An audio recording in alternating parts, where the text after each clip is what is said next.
नमस्कार सर्वांना, स्वागत आहे सर्वांचं साक्षी गोट फार्म चॅनलवर. आपण एक व्हिडिओ बनवला आहे, काळूला दूध ठेवायला लागलो आहे आणि ते दूध आहे ना, ते दूध ठेवायला लागलेल्या व्हिडिओवर आपण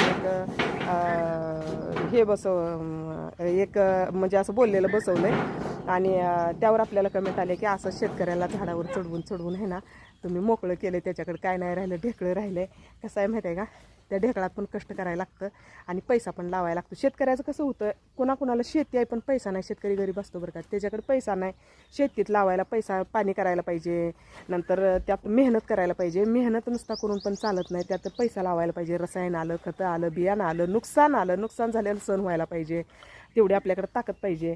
आणि ते सगळं करून आहे ना, ते सगळं जर केलं, या शेतकऱ्याकडे मेहनत पैसा जर झाला तर शेतकऱ्याला अजिबात कमी पडू शकत नाही. आणि शेतकरी असू दे, शेळ्या असू दे, मी अनुभव घेतला आहे. आता ह्या शेळ्यांना आहे ना, जर आपण पैसा लावला, पहिल्यांदा शेळ्या घ्यायचं, त्या अधिक त्यांच्यावर खर्च करायचं, चाऱ्याचा भरड्याचा, त्यामुळं शेतकऱ्याला अगोदर पैसा गुंतवावा लागतो, मग ती पिल्ली ऐकल्यावर मग पैसा येणार असतो, मग तेवढी शेतकऱ्याची ताकद पोचत नाही, त्यामुळे शेतकरी महागाई.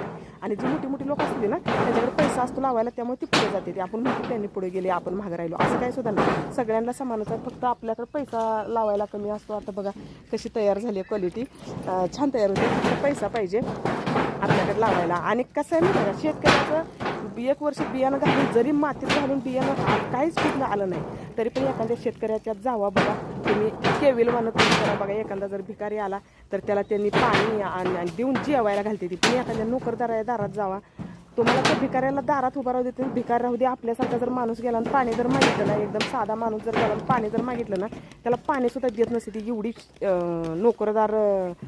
नोकरदारांकडे एवढी किंमत नसते गरिबांसाठी. पण शेतकऱ्याच्या घरी जाऊ दे, कुठल्या पण गरिबांना, त्याला इतकी किंमत मिळते आणि त्याचा सन्मान पण केला जातो बरं का. पण नोकरदाराच्या घरी नाही, नोकरदार आहे ना, त्यांच्या मोठ्या मोठ्या ढलप्या ऐकूनच पुरं होतंय. पण शेतकऱ्याचं तसं नसते, शेतकऱ्यानं कष्ट केलेलं असते, शेतकऱ्यानं सोसलेलं असते, भोगलेलं असते, त्यामुळे ते आलेल्या सगळ्यांना किंमत देतो. त्याला जाण असते कष्टाची आणि गरिबीची, त्यामुळे ते गरीब लोकांना मान देते. ती एक अशी येते ना नोकरदार, त्यांना स्वतःच्या माणसांची, स्वतःच्या आपल्या नात्यातल्या माणसांची सुद्धा लाज वाटते बरं का गरिबीमुळं. त्यामुळं शेतकऱ्याला सगळी समानच आहे, तो मोठा असू दे नाही तर बारका असू दे, घरी आला ना सगळ्यांना समान वागणूक दिली जाते. आणि शेतकऱ्यासारखं मन मोठं कुणाचंच नाही, किती पण नोकरदार असू दे. एक मला वाटते हजारात एक 2% लोक असतील, 1-2%च जे चांगले मायाळू असतील की त्यांना गरिबीची जाण आहे.